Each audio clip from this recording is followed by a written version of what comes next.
Greetings, everyone. Welcome to Chant Day. We are here again. Yeah, we're here again. And today we start off Monday. What is today? Yeah, Monday. I'm off this entire time, so just don't know what day it is. That's what happens when you're off. But anyway, thanks for joining Chant Day. Thank you for liking this video again. I like all the likes. But we are here today again, and I've been up, and communication is good. I love communication. I love to sit and listen to, you know, communication, and I'm learning to be a good listener. So, and I love that. I love that. Being communication, part of it is listening. So um, listening to each other is important. Oh my goodness, I'm coming apart. Very important. So we're here today again. It is after the hour, a little bit after the hour, like 20 something, 24 minutes after the hour here on this side of the world, on the Eastern Shore. And we are I'm having some hot tea. I have to have my hot tea. I don't know what this says today. It's what it says. Compassion.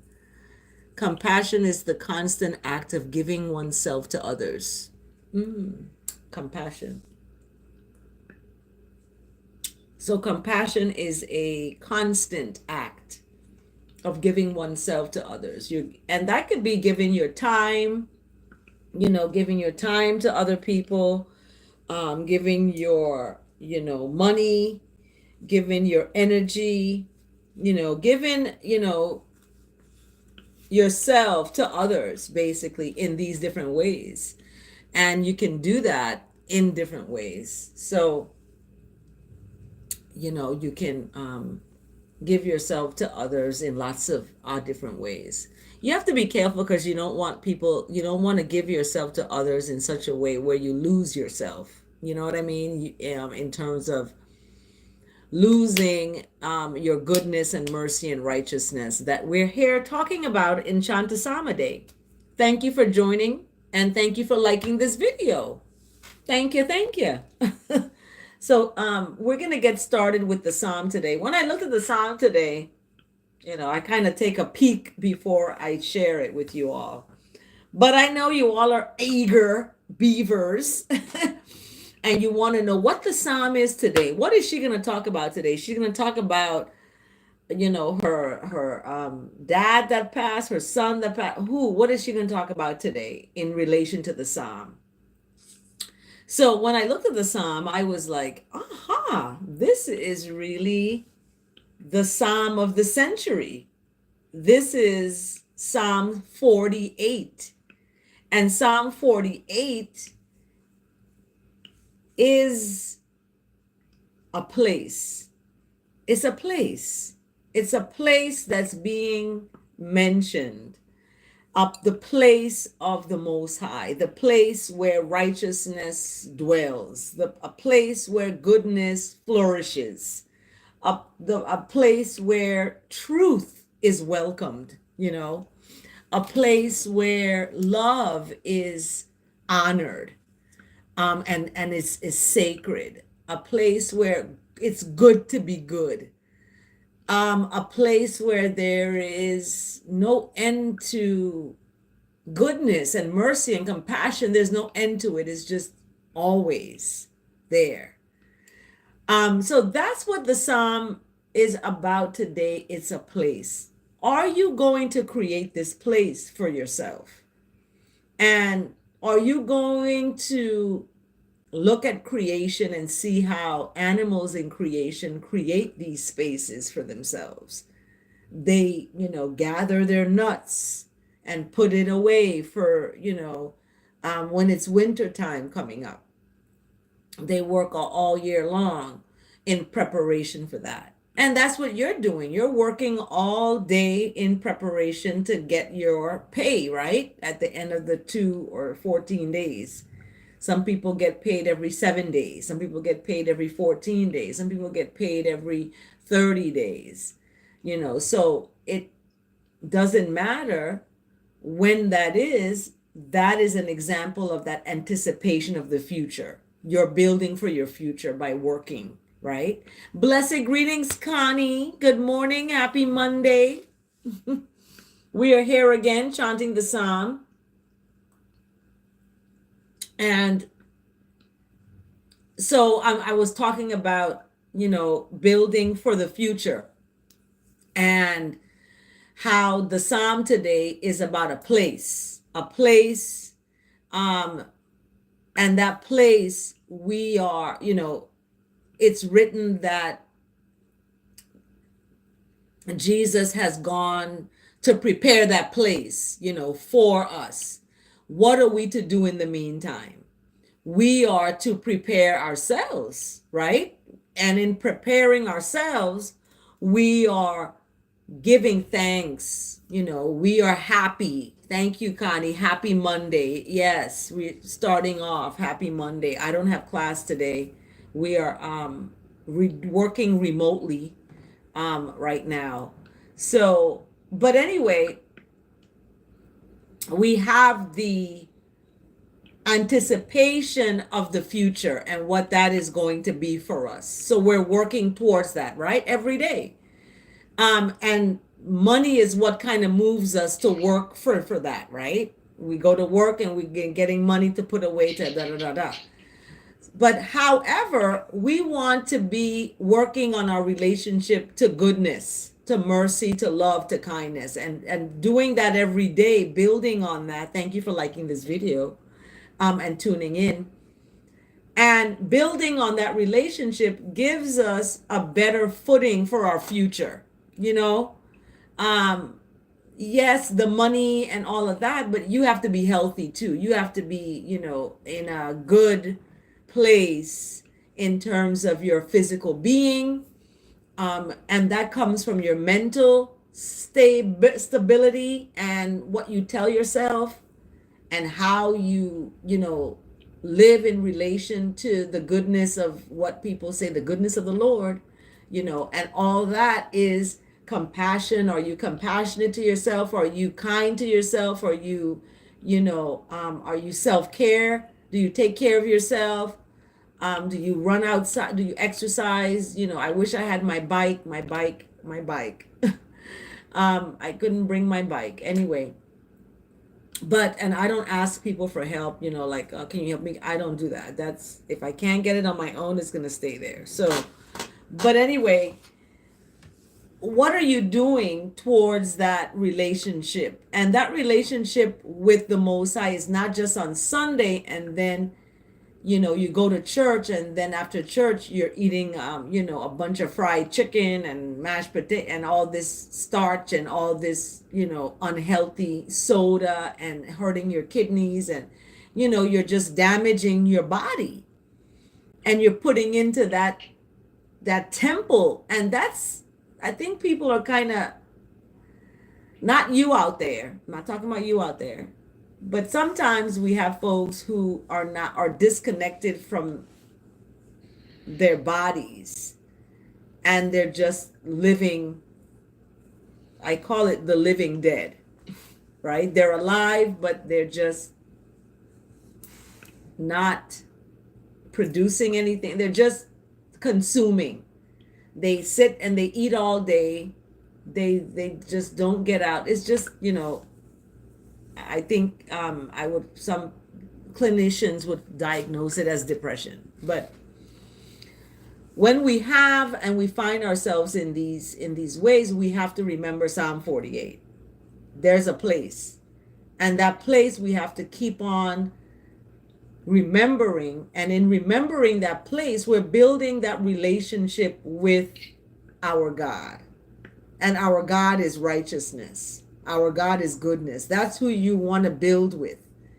You want to build with kindness and honesty, and humility and integrity. That's what at least that's what I want to build with. I don't know what folks want to do, but I want to build with that. And in building with that, you find yourself. You find a love for yourself that's so powerful that you have to share it with someone else now.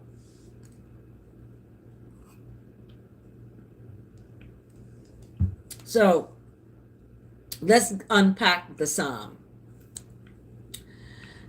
In verse 1, so I ask that the words of my mouth always and the meditation of my heart is acceptable in the sight of what is right, what is good, kind, and loving, and humble. So in Psalm 48 verse 1, it begins with great is the Lord, right? And greatly to be praised. And yesterday was Sunday, but he went to church. Like I say, people go to church on Sunday, and then after they come out, they just destroy the temple of God, that's their bodies. And they drown out that living most high within them, drown it out with debtors. I call it debtors. Drown it out where now it's sluggish, that person becomes sluggish, and they gain weight where they're just big. And that's nothing wrong with being big, okay? I was huge. I was 170 something pounds. I was almost 200. I had gotten up there to the point where I went to Trunk Bay, and the taxi drivers were like, "Oh my gosh, you got big." They looked at me like, "What happened?" And I was like, they can stare at you like, wow, goodness. So when I go there now in December, and I go to the beach, I'm a whole different size. I don't know what they're going to say now. But people have always something to say about what you look like. So, but when we look at the psalm, we look at how great it speaks of that righteousness is, and greatly to be, given that adulation, like chant some songs. And it's in the place of our God. And our God meaning,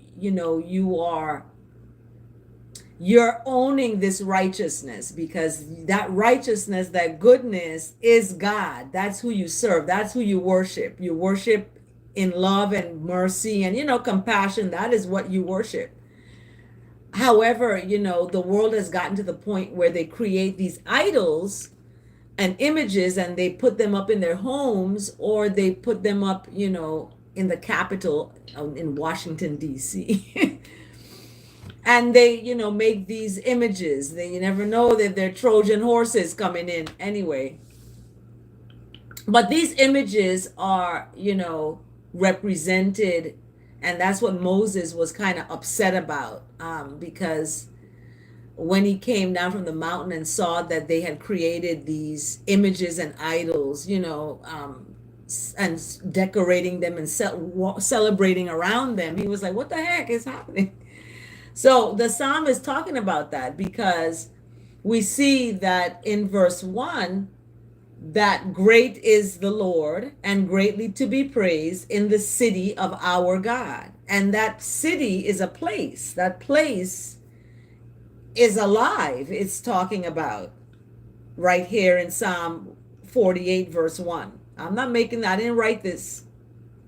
I'm just reading it and liberating it with meaning, because that's what the Lord means. The Lord means righteousness. So great is righteousness and greatly to be praised. You got to, shout for joy for people goodness, not being jealous and envious when someone, hits a big win, in other words, or accomplishes their degrees or something. We have to learn how to,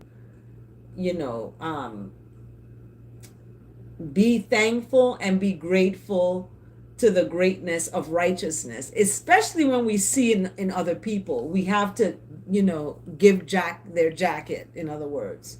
So in verse 1, we see that this place, this city of our God, an exclamation mark it has after it in this version, is a holy mountain.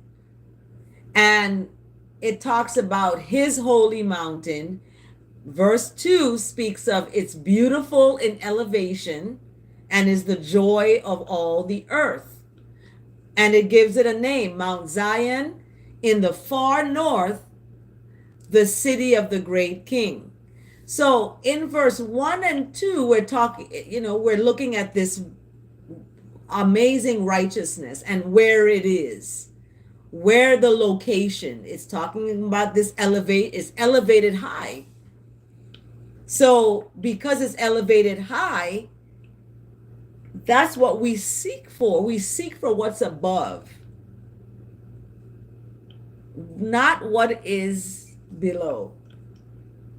We seek for what's above. So that mountain is sacred. Okay, it's a sacred mountain, is a joy of all the earth. Okay, beautiful in elevation. So, and it's given a name, Mount Zion. It's the city of the great king it's talking about. In verse 3, and it gives a location in the far north. The far, far north, right? Meaning it's up high on the top there, because north is this way, then we have west and east, and south is below. So north is up there. If you look at the enslaved Africans, they look to the north, right? The North Star to lead them to being free. So we see it's this place, and it's a place of the great king. Okay, the great king. When I'm reading this, I'm thinking of Ethiopia for some reason. I'm getting that vibes. Some people may get different vibes. That's, how that speaks to you, because you could read the same story and get different interpretations of the same thing. Okay, that's why we're so different, and those differences should be celebrated and not, be a threat. So let's look at verse 4, or no, verse 3. It talks about Mount Zion, and it's giving Mount Zion a female attribute, because in verse 1 it talks about his holy mountain. Verse 2, it talks about her citadels. So we have this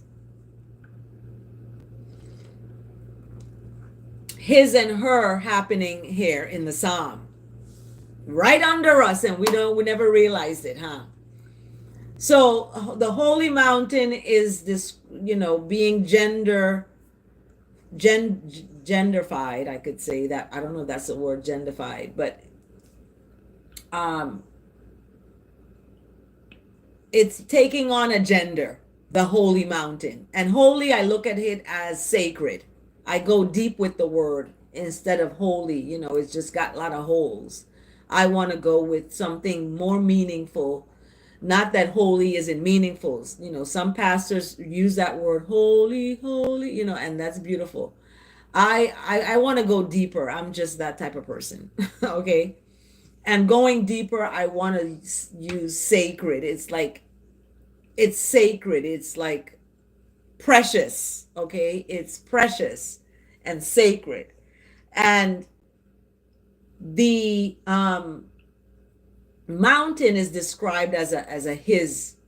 And verse 2, it goes into beauty now. It's beautiful in elevation, and is the joy of all the earth. So beauty and joy and sacredness is wrapped up in this place, this city of our God that's being described. So we see now there's citadels, and citadels, if you define that word, citadels, let's define it real quick. Citadels.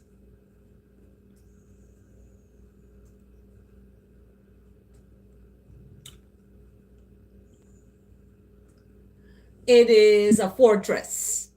Okay, it's a fortress, it's on high ground, it's typically on a high ground, protecting or it's dominating a city. So a citadel is like it's like a shield, right? We always talk about that. Blessed greetings, Chawa. Thanks for joining Chant Samaday. Thank you for liking this video. It's awesome. And greeting everybody as you come in. I love this that's happening on this Chantasama Day, that you all are communing with each other, with God at the same time. So in defining citadel, it's a fortress, a shield. So, and it's being described as a her. Okay, this protection is described as a her because isn't that what a mother's womb does? It protects the child inside of the womb. It's a citadel of God. And that within her citadels, God has made God's himself known as a fortress. So this is how the Most High is known, right? In the place of righteousness. Now, we don't read the words righteousness anywhere, but we know that's how God is defined. Okay, so I'm going to use that. Thank you so much, Chawa, for loving to watch these. And it fills your heart so much. It fills my heart to listen to that response. Seriously, because oftentimes, people think what they think, but I know what I know, and I'm happy that others are taking a liking to what I know. And what I know is basic. It's goodness and mercy and love. That's it. That's all we have with each other. When we come out of there, we get into trouble. Yeah, we get into serious destructive trouble when we come out of that, our good place with God, with righteousness, with ourselves, because that's what God is. God lives within us. So when we are wrong to people, we become wrong to God and we become wrong to ourselves. That's why self-care is so important, because when you engage in self-care, you're engaging with your relationship to God. That's why being alone is not a bad thing. You're, finding yourself. And in finding yourself, you find God, because that's where God lives, and it's not outside of ourselves. So this psalm, though, is talking about a place outside of ourselves. However, when I translate this, I'm looking at myself as this place, right? We are the good soil. We are that Mount Zion. Each one of us is that. We're supposed to embody that and express that and flow with that in our lives. So this sacred mountain, it's you. Aren't we the tree? Be like a tree planted by the rivers of waters that bring forth fruit in due time. So because we are that, then we are sacred. That's why when people hurt other people, they don't realize their sacredness, their own sacredness. So then they don't take yours sacred. It's not that they don't love you or they don't look at you and value, is that they don't look at themselves and value themselves. So how can they value you? How can they love you if they don't even love themselves? I knew a woman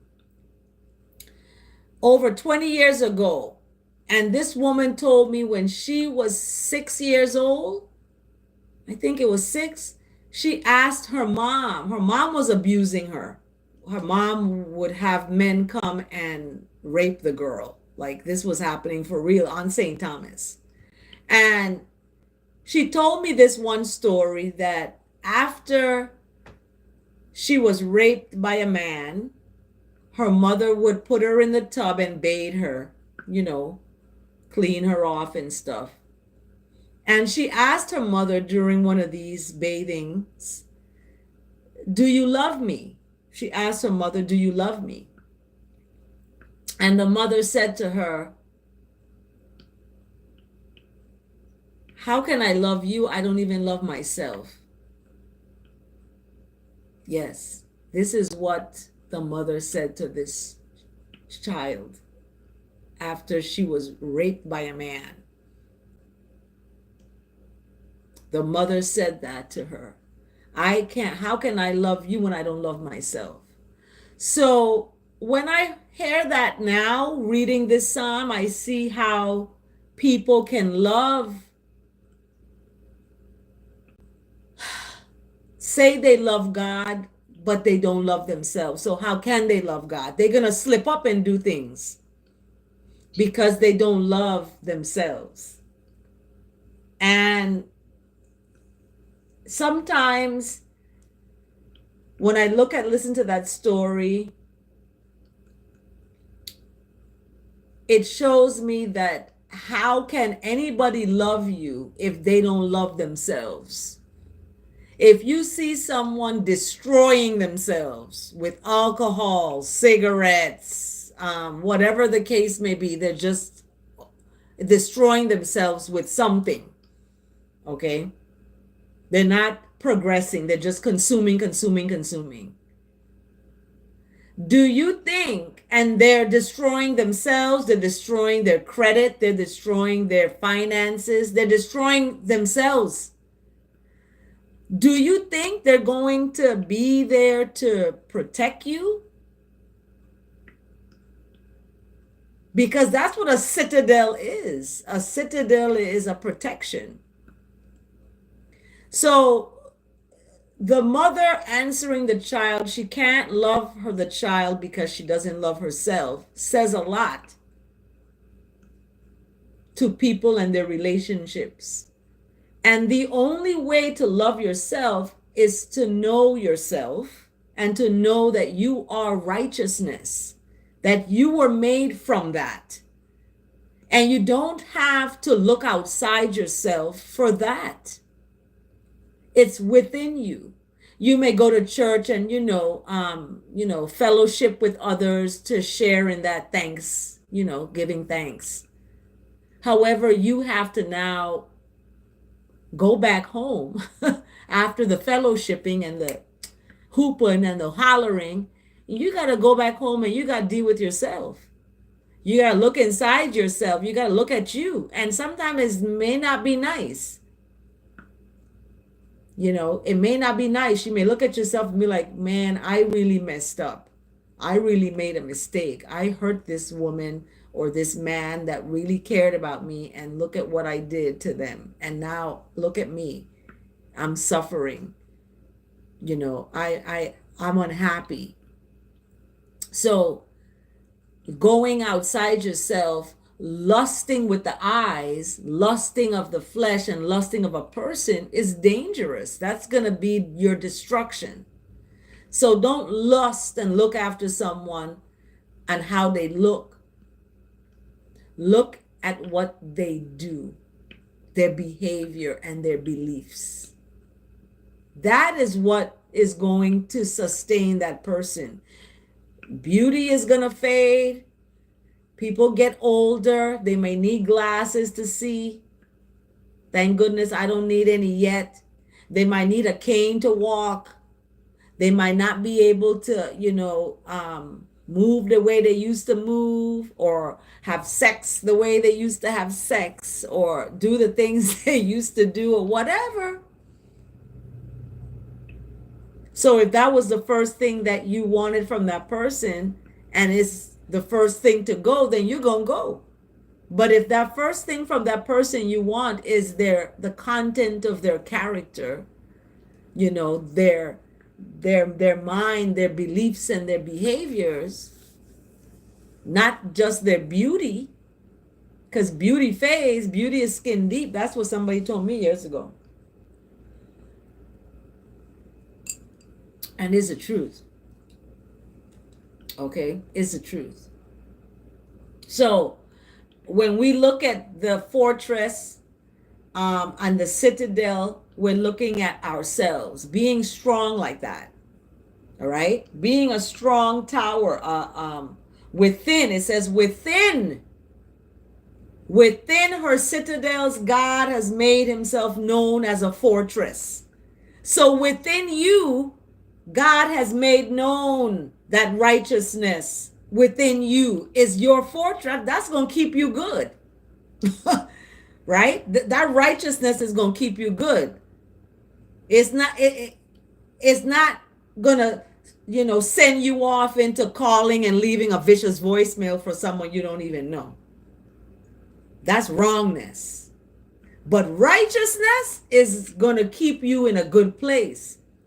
You're going to have good outcomes. Bad things ain't going to happen to you. Good things going to happen to you. Right? Good things going to happen. So within,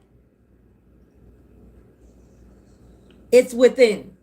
Because why? Verse 4, behold, my beloveds, behold, there was an assembly that came together. An assembly came together in verse 4. Verse 5, this assembly that came together, as soon as folks saw this assembly, these folks were astounded. They were so astounded, they were in a panic. They took flight. They flew off. They flew away. In verse 6 now, trembling took hold, and even anguish described as a woman in labor. This was happening. And in verse 7, through the east wind shattered these ships. These ships that was on the sea were shattered by this wind. A wind now. Not even the waves, but a wind. So in verse 8, as I have listened, so I have seen in the city of righteousness hosts, meaning people who are righteous. Their righteousness is in them. That's the hosts that comes in them and stays in them. So in the city of the Lord of hosts, in the city of our God, which God will establish for all time to come. And then it says Selah. So in verse 8, there is a listening and a seeing. And it's happening in this place of righteousness. A place where our righteousness dwells and is established. So that's why hold on to the goodness. You know what I mean? Because it's been established for all time to come. That is what's going to sustain forever. People going to come and go in your life. They're going to come and go. They might use you. They might, take advantage of you, whatever the case may be, see you as an opportunity or whatever. But guess what? In the end, they're using themselves because it always comes right back. That's why you shouldn't take things from people, because you will have to answer to that. You're going to have to pay for that. That's why it's better to work for yourself, work for what you get, and maintain what you have.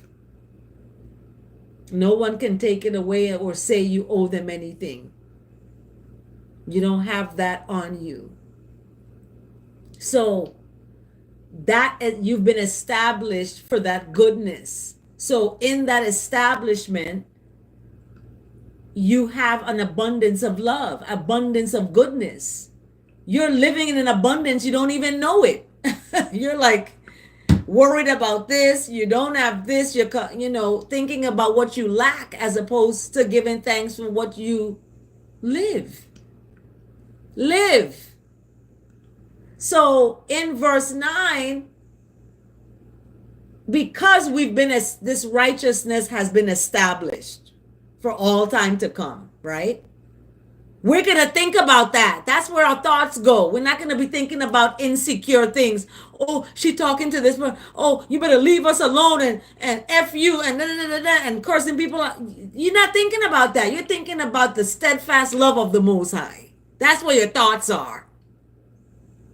That's where your thinking is.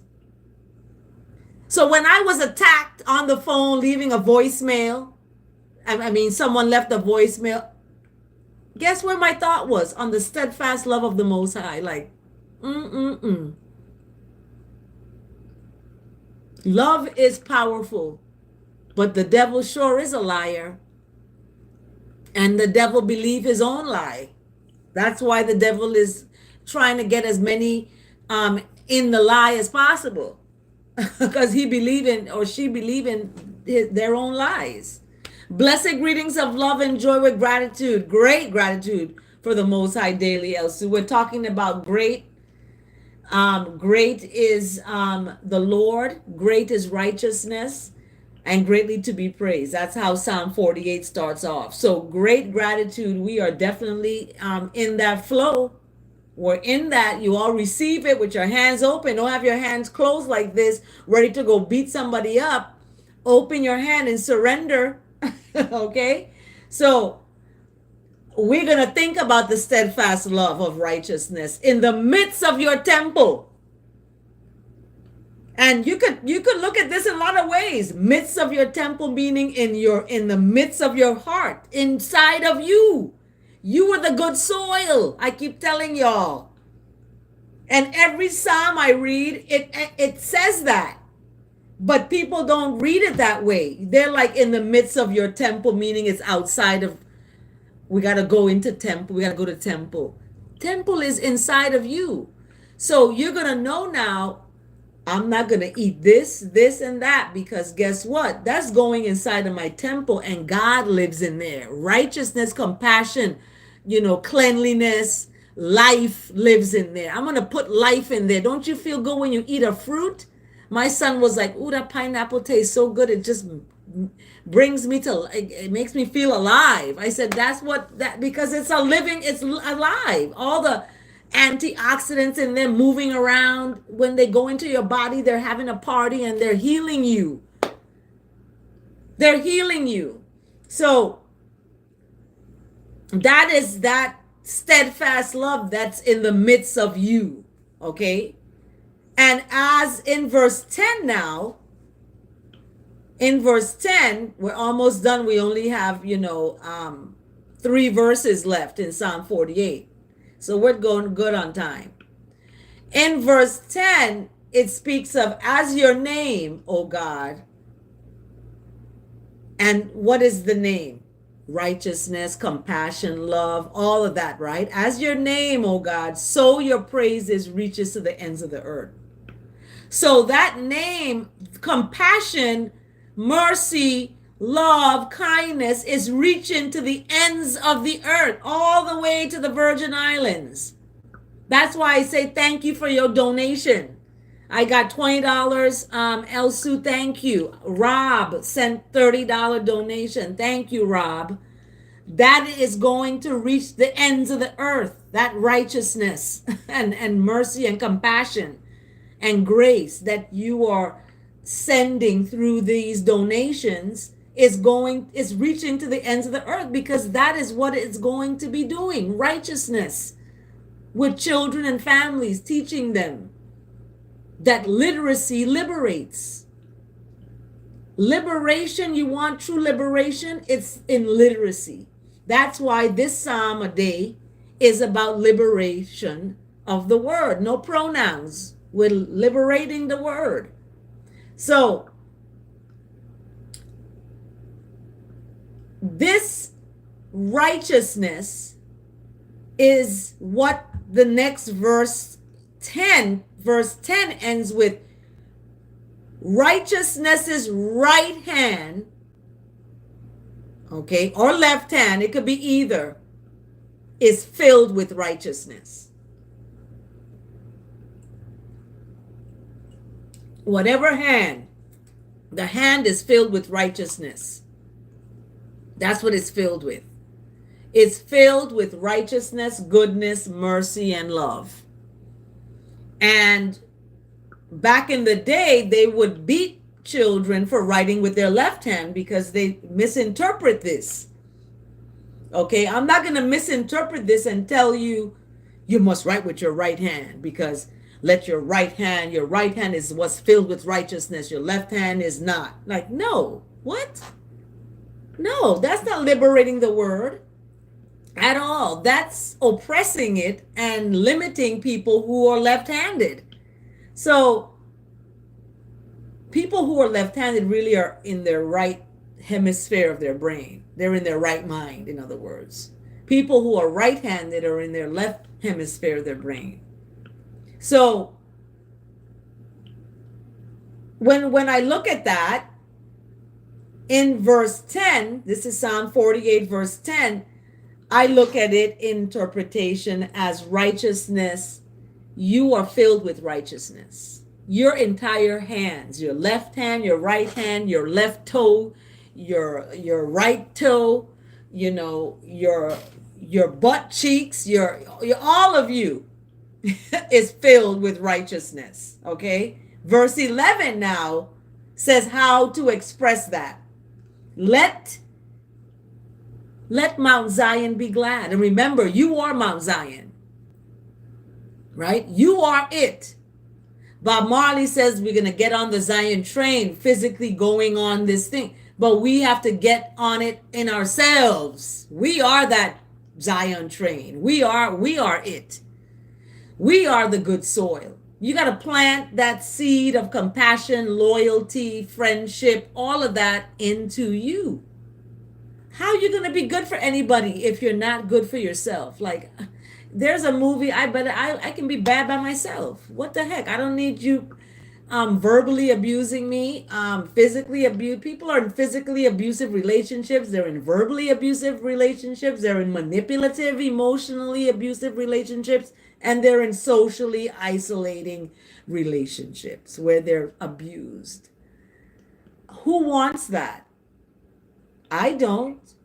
So within me, I have to be glad. I can't go seeking somebody to make me glad and then they have me hostage in abuse because I only want glad when I'm looking outside, when the glad is inside me. It's like, so finding yourself is finding God. Finding God is finding righteousness. Finding righteousness is finding love. Finding love is finding compassion. Finding compassion is finding grace. Finding grace is finding forgiveness. Finding forgiveness is finding healing. Finding healing is finding kindness. Okay? So all of it is the Most High. We're going to be glad. We're going to be rejoicing because of righteous judgments, turning people right. That person who left me that vicious voicemail, I don't want them to be harmed. I don't want bad coming to them. I want them to turn righteous, to turn into righteousness, right? That's what we want for people, especially those who did us wrong. We don't want wrong coming back to them. We want righteousness coming back to them. But sometimes that's the rule of karma. When you hurt someone, make them cry, you're going to hurt and cry yourself, right? This is what happens. So thank you for liking this video. And I know it's none of you out there who is hurting folks.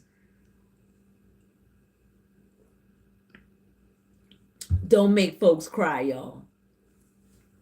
Let folks remember a good feeling about you when you leave them. If you're in their presence and you leave, let them be left with a good feeling from you, right? Not a bad feeling. If you're on the phone talking to them, hang up, you're both hanging up feeling good, not leaving a vicious voicemail cursing folks out. So, trying to control a person, and be controlling, posting on Facebook that you're engaged when you're not. It's like, but maybe you are. I don't know. Some folks do these things. What can I say? So in verse 12, you're going to walk about and go around and number and think about these citadels, right? that you're going to tell the next generation about looking within themselves, that they're that tower, they are the good soil. You're going to walk about yourself, go around yourself, thinking about yourself, right? Thinking about this strong tower, this strength that you have. Think about your own strength so that you can tell the next generation where to find that this is what God is about, right? And that our God is for all time to come and for all time to be, and is that God is going to guide I and I for all time, because that God lives within us, and we're going to listen to that voice within us that is the Most High, right? Because that Most High is going to guide us for all time to come. That righteousness, rather. So um if you want to look at God as righteousness to help you to form that relationship with God, because you grew up thinking God is this white man with a white beard and this white person, when God is, and you were created in that image. So in fact, you look like God. I look like God. He looks like, she looks like, that looks like, we're all are representations of that one. Out of one there's many. So because we are all one, we have to remember who we are and not get caught up in the lies of the devil, because the devil is a liar and going to lie to you, right? You don't want to get caught up in that. And people are getting caught up in that during the holidays. They get depressed really bad because they're not in a relationship. The January, when the new year comes, they don't have anybody to kiss, and they feel like they've been left out, like fear of missing out. Seriously, people are afraid of that, right? Instead of building a relationship with themselves. When you build a relationship with yourself, you're ultimately building that with your creator, with the one that is the almighty righteousness that is spoken of in Psalm 48. Great is the Lord and greatly to be praised. You're building a relationship with that one. That's righteousness. That's mercy and kindness and love. And there's no confusion in that. So Psalm 48, the 14 verses, it ends with, righteousness will guide I and I forever. That's who he is. Selah and Selah again. Righteousness will guide I and I forever. That's your go-to. When things come at you wrong, you got to go to righteousness. You got to find it. People say, oh, she's being fake. She's being fake. No, the person is kind. They're seeking for righteousness in a wrong situation. They're erring on the side of kindness. But people that curse you out, attack you, and do these things, it's because God is allowing them to, and allowed them to do that for that time, so they can learn about themselves, and you can learn about how you're going to see these people. This is what they're going to do.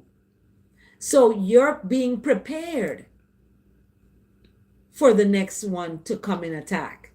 You're being prepared for someone else to come telling you foolishness on the phone. What happened to me with my student?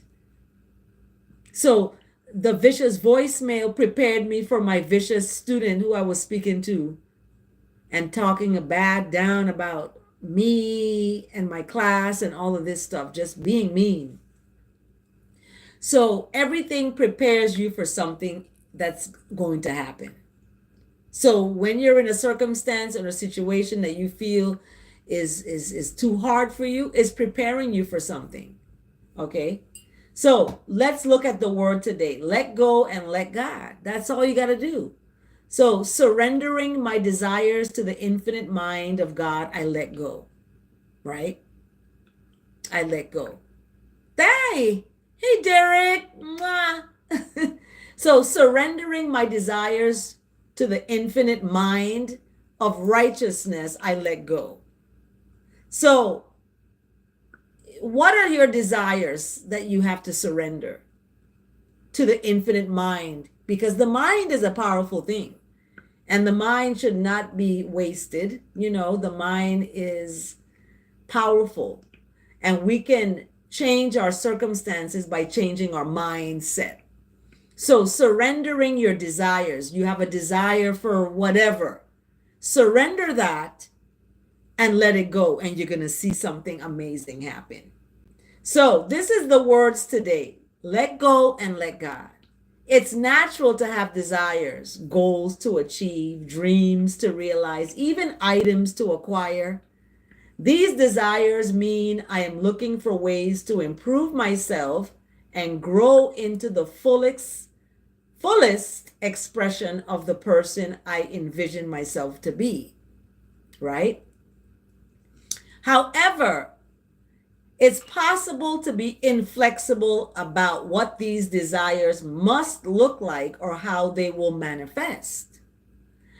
When I catch myself thinking specific things must happen in a certain way, I recognize that thinking about things in a specific way, happening in a certain way, is a cue for me to let go and let God. I said this to someone on the phone. I was like, I'm thinking to I'm like, now I'm trying to go into looking at wedding invitations. And I'm like, no way.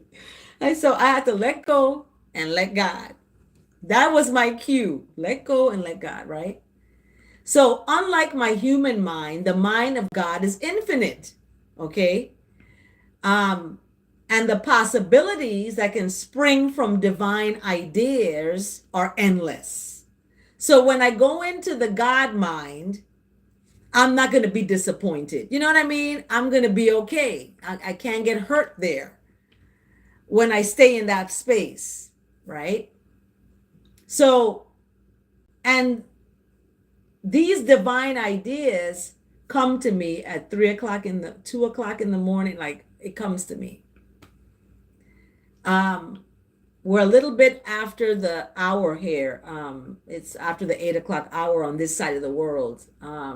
But these divine ideas are endless. Yesterday we talked about the word of the day being about time, and it looked at abundance. So look at that video, subscribe to this channel, like this video, by the way, and you'll get, a notification of when I'm coming on with the psalm or anything else I'm doing. You'll get a notification, especially when my app goes public. I'm gonna go live. Anyway, so in God's grace. So when I let go and let God, like with my app, I have to let go and let God because it's just dealing with stuff. So I let go. When I let go and let God, I am welcoming my highest and best outcomes, right? That's what you do. Even when these outcomes do not look like what I had envisioned or prayed for, right? Trusting in righteousness, trusting God, I dream and make plans, leaving room for the divine to work in and for me. This is what happens when you let go and let God. But when you go on your own understanding, running after your lust of your eyes, lust of the flesh, lust of a person, you're going to be in a destruction. Things aren't going to go right. Things are going to go wrong, seriously. But when you trust in the righteousness of God that's inside of you, not outside of you with the lust of the eyes or the lust of the flesh, looking outside. You want a husband, you want a wife, you look outside. But when you go internally now, trusting that righteousness inside of you, guess what? You may learn a new skill.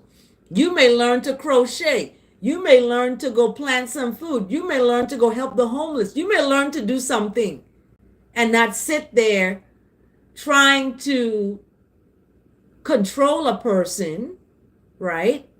Control their email, control their Facebook, control their phone, control them because you're scared of them leaving. You're scared of them, of being alone, in other words, because you're afraid of tapping into yourself. You're afraid of looking within yourself. So you constantly need someone on your arm. You need to have someone on your arm to go to the family outings with. You need someone on your arm to go somewhere with. It's that outer appearance, but inside you're in pain. Inside you're still lonely. Inside you're still unhappy, because happiness comes not from outside with a person, it comes from inside of you. You are the good soil. You are the good soil. You got to invest in you. Like, come on now. So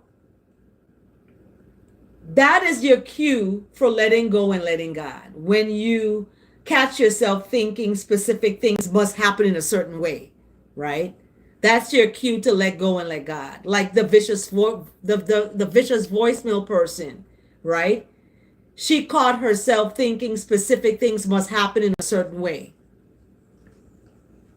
and got to cursing on the phone, leaving a voicemail cursing out because what she wanted to happen in a certain way wasn't happening. Because you can't be the other woman in a relationship and think the wife is gonna disappear. It doesn't happen like that, right? So that was her cue for her to let go and let God. People talk to other people and they don't think it's cheating. But cheating is when you are emotionally talking to someone else.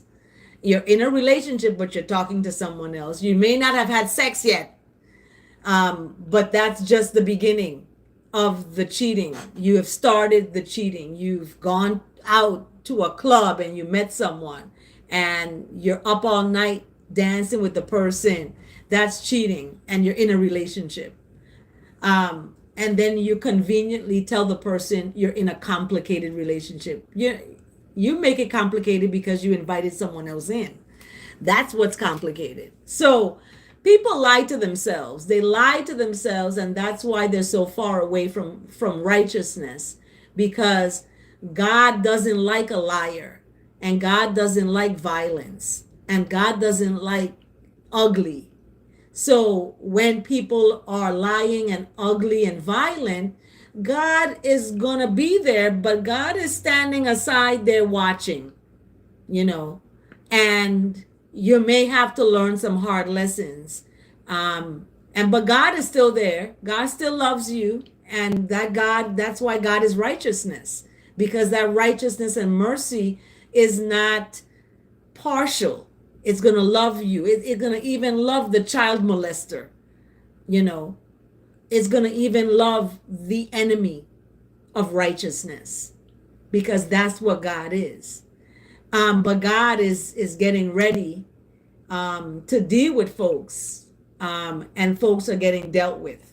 So unlike,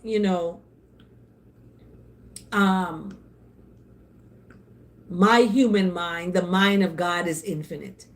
So that's who I trust. I don't trust Google, Microsoft. I don't trust these attorneys. I don't trust these, I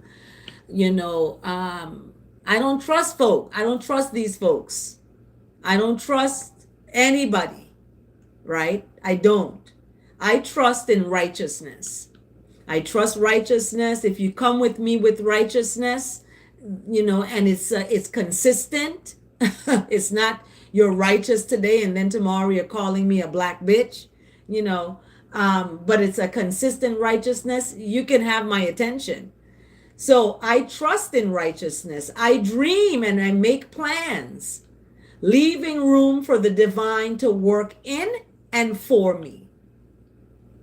Okay, that is what that relationship is that I'm building, and you all are tuning in to listen to. I'm building that relationship with righteousness. So when I dream of my app going all over the place, and I'm making plans for my miracle oil to hit the shelves and hit people's homes, when I'm making plans for that, guess what? I'm leaving room for the divine to work in and for me, because I can't do none of that without that divine working all of the good for what I am trying to do. All of it is working for my good. My dad passing away, my son passing away, my relationship of 6 years, just the person met someone else, didn't tell me anything. All of that working for my good. All of it. All the pain, all the heartbreak working for my good. So when I look at all of the dreams I have and all the plans I have, I trust in that righteousness. That's why I couldn't curse the vicious voicemail person out, because I have a relationship with something higher that I'm not going to jeopardize. I'm not going to cheat on that relationship and curse you out, lady or hoe or whatever you are, because a hoe is going to know another hoe. Hoe knows hoes, I guess. Sleeping around with folks and doing all that, is just, yeah, I don't like that. So if that's what people want to do, they want to go do that. If they change their woman or their husband, like they change their cars. Every 5 years, a new woman. Every 5 years, a new man. That's what people do when they cannot live with themselves. They cannot live with themselves. They have trauma. They cannot live with the trauma of themselves. So they have to hang on to someone else. And then they bring their trauma to the someone else. And the someone else brings their trauma to them, and it's chaos. It's arguments. It's why you didn't call me back. Who's that you're talking to? Wait a minute. That's your ex? She's on the phone. You're talking to, that's her number. I'm going to block her. Wah! And like a crazy person. Connie said, let me curse her out. We're going to bless. We're going to send bless. Okay. We're going to send lots of bless, because we want old girl to be safe with old girl. Right. You know what I'm talking about.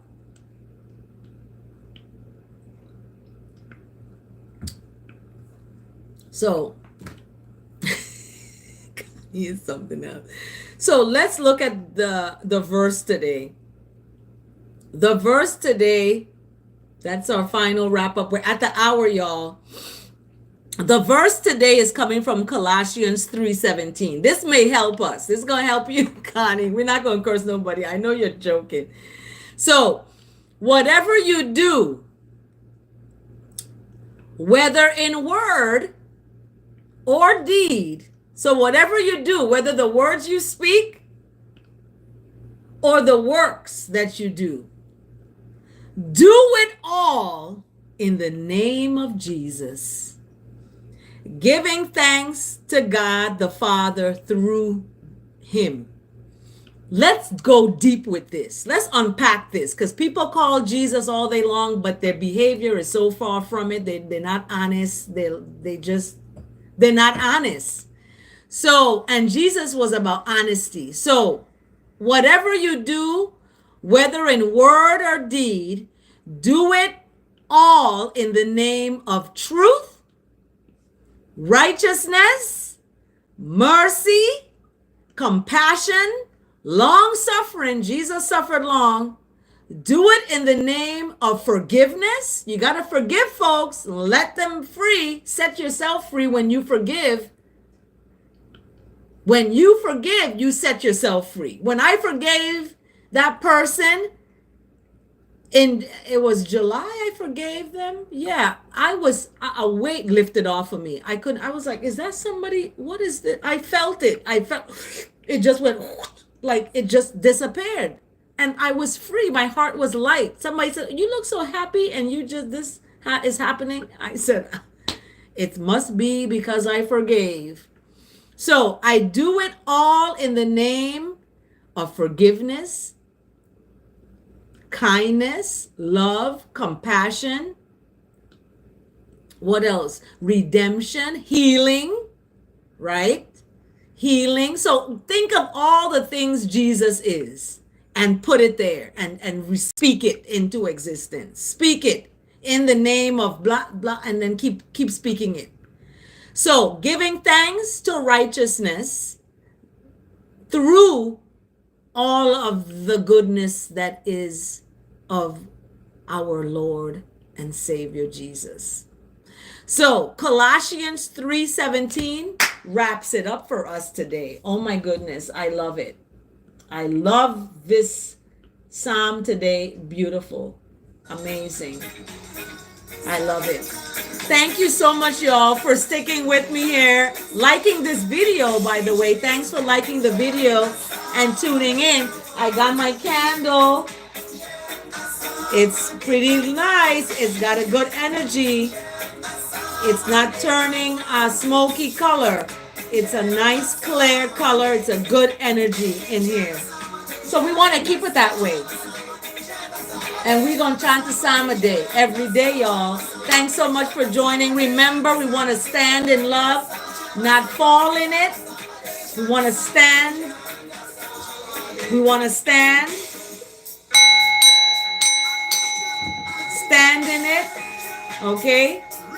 Maybe I might invite the vicious voicemail lady to come on live and apologize. Maybe that may happen. Stay tuned. Remember, see you next time. Don't stand for foolishness. Okay? Stand in love. Don't fall. Have a blessed day, everyone. Psalm 48. Remember Psalm 48. Psalm 48 today was beautiful. We are the good soil. You are Mount Zion. You need to remember that you are beautiful in elevation. You are sacred and precious. You are precious. Don't forget that. Remember that you are precious. Have a blessed day, everyone. Take good care.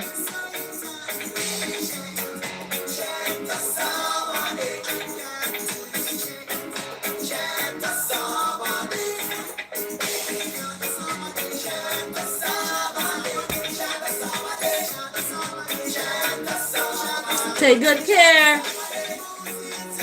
Moses chanted the psalm. Hear it? Thank you, Steel Pulse. I don't have copyright to this music. It's Steel Pulse. Yes, amen and amen again. Selah and Selah again. We give thanks. Have a blessed day. Take good care.